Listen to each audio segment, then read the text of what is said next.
Hello, San Diego. It is me, Maggie Clemens, again with your San Diego real estate market stats for March of 2019.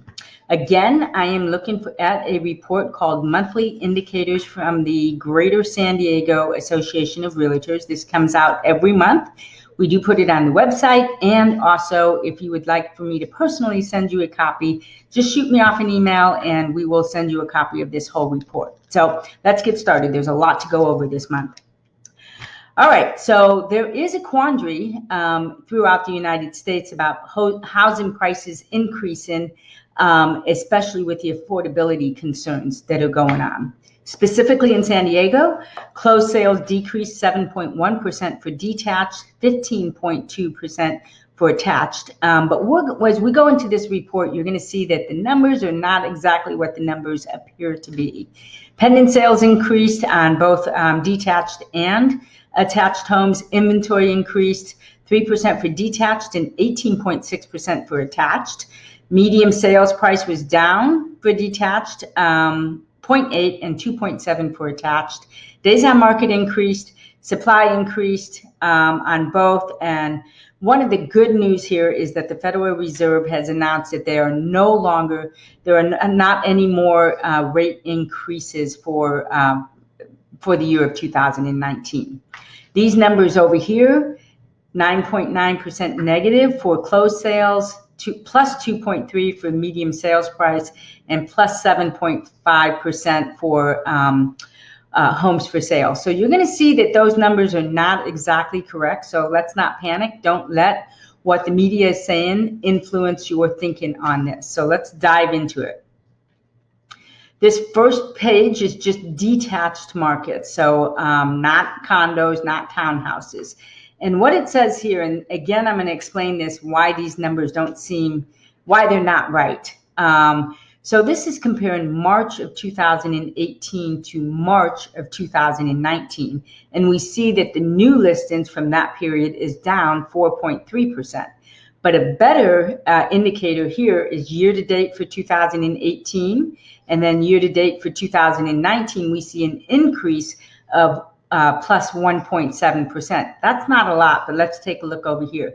These graphs are what we really need to look like, because when you're looking at real estate, you need to look at trends. You can't look at just 1 month last year compared to 1 month this year. You need to look at what's happening in the market now. And what we're seeing here, so this tells us that it's minus 4.3 from March of 2018 to March of 2019. And yes, indeed, it is lower.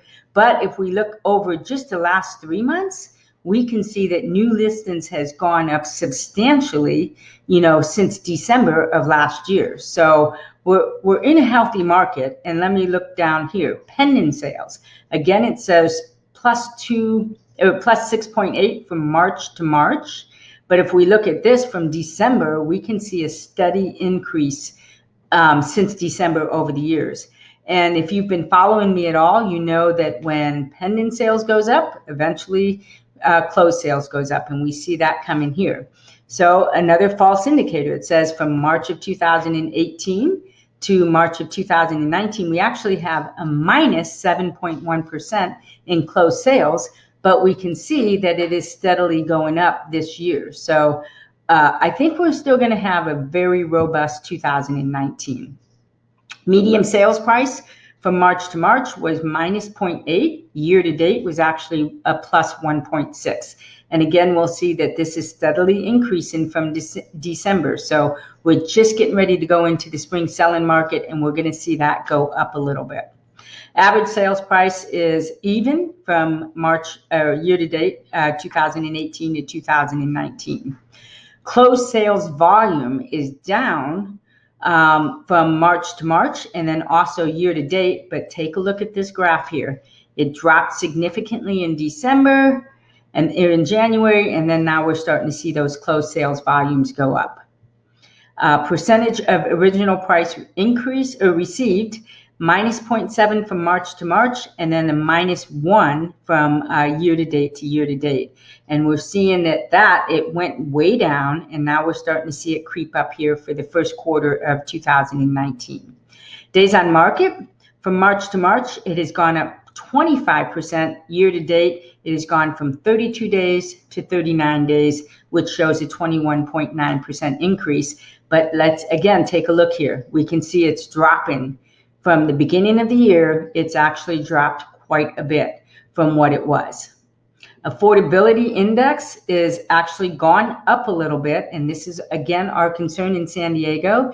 As home prices continue to increase, it's edging out more and more of the first-time buyers to buy a place. Days on market, I think it just went over that. Affordability, but it is kind of actually flat over the last few months. Inventory of homes, it does say that it has gone up 3% from March to March, but we can see a significant drop here from November, December, January, February, March.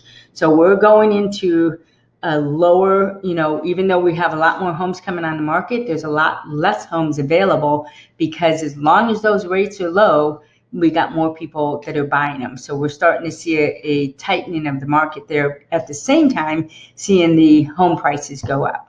Month supply of inventory, this says it's up 9.5%, but again, you can see for the year, it's actually trending down. And the attached market, so that would be condos and townhomes, we're seeing a bit of the same thing, but it's a little bit sharper increases and sharper decreases than we see on a detached. So we can see year to date, it is up. New listings are up 1.3%. Pending sales are down, but we can see from December, January, February, March, a significant increase in pending. And where pending goes, we will shortly see closed go. So these numbers here, I would not pay attention to them. I would look at these graphs on that. Median sales price went up from March to March plus 2.7%. From year to date, it was up 0.7%. So that's it. We took a little bit of a dip, but it's starting to go up again. Average sales price, you see that same thing. It's up 1.8% year to date. Closed sales volume, the dollars, that shows a minus on both year to date and March to March. But again, we can see from the graph that it is slowly increasing throughout the whole first quarter of 2019, and we do expect that to continue throughout till August or September. Percentage of original price received is edging up. Days on market, while it is higher than last year, it is coming down just slightly for March. Affordability, it is still much more affordable to buy a condo or a townhouse than it is to buy a detached home. And the inventory of homes for sale has actually decreased for the year, but it is showing from March of 2018 to March of 2019 an 18% increase. So this is another one of those numbers. Don't let the numbers fool you. Look at what's happening in the trend. And then the month supply of inventory has increased from March to March, but it is actually dropped from February to March.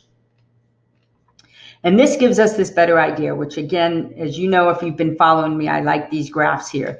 And we're seeing, so new listings from March to March has gone down a little bit, but year to date, it's actually gone up a little bit in detached, and we see the same thing in attached. So this is over, let me see, May of 2012. We can see that this happens pretty much every year. But what was different about December of 2018 is it was like just a complete nosedive, and it was a much steeper decline than what we had been seeing. But then, comes along January, and we have a much steeper increase than we had been seeing. And so we're going to be bouncing along the bottom here and trying to find out what is our new normal for this market. Pending sales. Again, it is from March to March. It came up a little bit from last year, down a little bit from 2017 in both attached and detached. What we're seeing here, but look at this graph. It went down in December. Now we have January, we have February, we have March. So pending sales, that means people are out there buying property right now. Closed sales, again, we're going to see that this is going to closely mirror what's happening with pending sales. And we see that here. Closed sales are going up for the first 3 months, for the first quarter of 2019. Medium sales price is still going up. It took a little bit of a dip, as we got. We have to remember that in December, the government was closed down and nobody knew what the hell was going to happen. So when there are times of uncertainty, what happens is people just kind of tread water. They wait before they're going to make a move. So when the government opened back up again, and then the Fed came out and said that they weren't going to be doing any more rate increases, that brought out all the buyers, all the sellers. We are anticipating a huge year for 2019, and these graphs are starting to show that. So even though we had a little bit of a dip in price, it has actually started to come up from the first quarter of 2019. And we're seeing that same thing with the average sales price here. Dollar volume, it shows, again, don't let the numbers mislead you. It shows that it is significantly down from last year, and in both attached and detached. But when we look at the chart, we can see that, yes, it was down from year to date, but it is trending upward. And in detached, it's really spiking up. And we're just now going into the best selling season. Percent of original list price received is pretty much, staying the same across the board, and we're seeing that go up again. So that just tells us that we're having a robust selling season. Days on market until sales. So from the date it goes active until the date that it goes independent, according to this chart, it has jumped up significantly, which it has, but first quarter, it's starting to go down. So we're going to see those numbers. I predict that next month, we're going to see those numbers decrease even more. Housing affordability, this is always our biggest concern in San Diego because homes are so expensive here and the wages have just typically not kept up with the home prices there. So it has, remained about the same in detached, and it's gone down a little bit in attached, but we are starting to see prices go up, so that's having an impact on the affordability. But as long as the Fed keeps the rates down, the mortgage rates down, we should see that kind of level out for a little bit. And then here's our inventory of homes. Everybody's talking about how many homes are coming on the market, and they have gone up just a little bit, 0.3% for a detached and plus 18% for attached, which you can see equals about 300 homes. And then what we're seeing here is that, yep, we did have a bunch of inventory, and then it dropped in December, and then we're seeing it start to go down again. And that's because people are out buying homes. Month supply of inventory does show that we have more month supply, and a normal, if we can say normal, which we don't know what normal is anymore, is when we have a 6-month supply of inventory. So that means if no other homes came on the market, we would run out of inventory in 6 months. That's what the old normal was. Right now, we're sitting at 2.3 months. So if no other inventory comes on the market, we would totally sell out of homes in 2.3 months. And on attached, it's 2.1 months. But we can see, so that went up, but look what's happening this first quarter. So these numbers are a little messed up as far as that goes, because you need to look at the trend and not exactly what these numbers are calling out here. So this is the total market. So new listings, it says year to date is up 1.5%, and we can see that it did drop, but then it went up. Pending sales is on its way up. Closed sales will be following that. Medium sales price is up. It's not up as much as it was in previous years, but it is still up. And average sales price is up also. Volume of closed sales, that's going to go up because home prices are still going up. Buyers are out there, so we're going to see that number continue to increase. Percentage of original price received is, it's about the same. It's a 98%. It's not deviating a whole lot. Days on market, while this is saying it's way up, we can see that for the first quarter on both attached and detached, it has dropped. Affordability has dropped just a little bit when you combine both of them. Homes for sale, while the total number is up, it's actually dropped because there's so many buyers out there. Month supply of inventory is now at 2.2, which is still way, way, way below where we need to be. So the whole gist of this whole conversation here is that 2019, as I predicted in January, was going to be an awesome year for real estate. If you're on the fence about selling your home, get off of it. This is a great time to sell because there are so many buyers that are wanting to take advantage of the low mortgage rates. Nobody knows what's going to happen in 2020. We know it will be a contentious presidential election, and it's going to overwhelm us with all the news media and everything like that. So that makes 2019 the year to get off the fence, either buy your house, sell your house, but do something in real estate. So that's my opinion. I'm Maggie Clemens with One World Realty. If there's any questions that you have, or if you'd like to continue this conversation, feel free to contact me. My information is below. And if you'd like to get this report every month, just shoot me off an email or subscribe to my YouTube channel below, and you'll get this in your inbox every month. So thanks. Have a great month. I'll see you next month.